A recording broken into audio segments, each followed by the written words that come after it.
ಇಲ್ದಂಗೆ ಮಾಡಿದ್ರಿ ಅಂದ್ರೆ ಏನಾಗ್ತೀರಿ, ಬೇಗ ಸತ್ತೋಗ್ಬಿಡ್ತೀರಿ. ಅರ್ಥ ಆಯ್ತಾ? ದಿನ ಸ್ವಲ್ಪ ಟೈಮಿಗೆ ಊಟ ಮಾಡಬೇಕು, ಜೊತೆಗೆ ರನ್ನಿಂಗ್ ಮಾಡಬೇಕು, ಎಕ್ಸಸೈಸ್. ಶಾಲೆ ಕಾಲೇಜುಗಳಲ್ಲಿ ಏನು ಮಾಡ್ತಾರಪ್ಪ ಅಂದ್ರೆ ಶನಿವಾರಕ್ಕೊಮ್ಮೆ ಯೋಗವನ್ನು ಮಾಡಿಸ್ತಾರ, ಮತ್ತು ಆಸನಗಳನ್ನು ಮತ್ತು ಎಕ್ಸಸೈಸನ್ನು ಮಾಡಿಸ್ತಾರಲ್ಲ, ಅವನ್ನೆಲ್ಲ ಸರಿಯಾಗಿ ಮಾಡಬೇಕು. ಸ್ಟ್ರೇಟಾಗಿ ಕುತ್ಕೊಳ್ಳೋದ್ರಿಂದ ಏನಾಗುತ್ತಪ್ಪ ಅಂದ್ರೆ ಬೆನ್ನು ಮೂಳೆ ಸ್ಟ್ರೇಟ್ ಆಗುತ್ತಾ. ನೀವು ಮುದುಕರಾದ್ಗಳೇ ಏನಾಗಲ್ಲ, ದುಬ್ಬ ಬಾಗಂಗಿಲ್ಲ ಅಂತ ಹೇಳ್ತಾರೆ.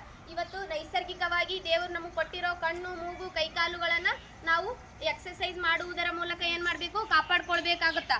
ಅರ್ಥ ಆಯ್ತಲ್ಲ? ನಿಮ್ಮ ಸದೃಢವಾದ ದೇಹ ಏನು ಮಾಡುತ್ತಾ, ಸಮಾಜದಲ್ಲಿ ನೀವು ಸದೃಢರಾಗಿ ಬಾಳಲಿಕ್ಕೆ ಸಹಾಯ ಮಾಡುತ್ತಾ. ದೇಹ ಶಕ್ತಿ ಇದ್ರೆ ಮಾತ್ರ ಮನುಷ್ಯ ಶಕ್ತಿಯುತವಾಗಿ ಬಾಳಲಿಕ್ಕೆ ಏನಾಗುತ್ತಾ, ಸಹಾಯ ಆಗುತ್ತಾ. ಅದಕ್ಕಾಗಿ ಯೋಗಾಸನಗಳನ್ನು ಮಾಡಬೇಕು ಅಂತ ಹೇಳಿ ಯೋಗ ಪೀತಾಂಬರರು ಏನು ಮಾಡ್ತಾರೆ, ಹೇಳ್ಕೊಡ್ತಾರೆ. ಇವತ್ತು ಭಾರತ ಇಡೀ ವಿಶ್ವಕ್ಕೆ ಕಲಿಸಿಕೊಟ್ಟ ಯೋಗ ಇದು. ಅರ್ಥ ಆಗ್ತೈತಿಲ್ಲ?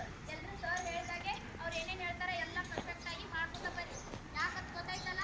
ಸದೃಢ ದೇಹವನ್ನ ಈಗ ನೋಡ್ರಿ, ಬಲಿಷ್ಠವಾದ ಕೈಗಳಿಂದ ಏನ್ ಬೇಕಾದ್ರೂ ಮಾಡ್ಬೇಕಾಗುತ್ತಾ.